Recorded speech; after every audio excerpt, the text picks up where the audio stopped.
మాది ఆసరాపేట మండలం అండి, జమ్మిగూడెం గ్రామం మాది.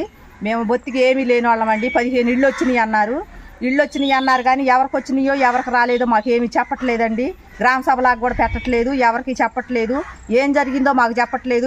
మా పిల్లలు ఉన్నారు చదువుకున్న వాళ్ళు, గ్రూపులలో కూడా పెట్టట్లేదు. వాళ్ళు గాప్చీప్గా వెళ్తున్నారు, రాసుకుంటున్నారు, వస్తున్నారు. మాది అసలు బొత్తికి లేని వాళ్ళం అండి. వికలాంగులు కూడా ఉన్నారు ఇందులో. తాటాకి ఇల్లు ఉండవాళ్ళం, చెట్టు భూమి లేని వాళ్ళం మేము. మాకంటే బెటర్గా ఉండే ఇళ్ళు వచ్చిన ఇళ్ళకి కూడా ఇల్లు రాశారండి. అదేమంటే మీరు వెళ్ళి అక్కడ పెడితే అక్కడ చెప్పుకోమంటున్నారు మమ్మల్ని.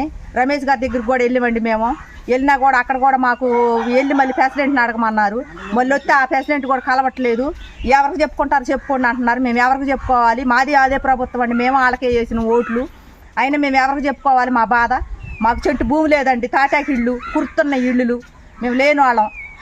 మాకు కుంటోళ్ళు ఉన్నారు, వికలాంగులు ఉన్నారు, వృద్ధులు ఉన్నారు. వాళ్ళకే వచ్చిందండి 15-20 సంవత్సరాల నుంచి వెయిటింగ్ చేసే, ఇళ్ల కోసం వెయిటింగ్ చేసే వాళ్ళు కూడా ఉన్నారు.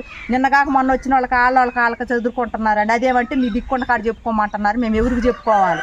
మా పరిస్థితి ఏంటి?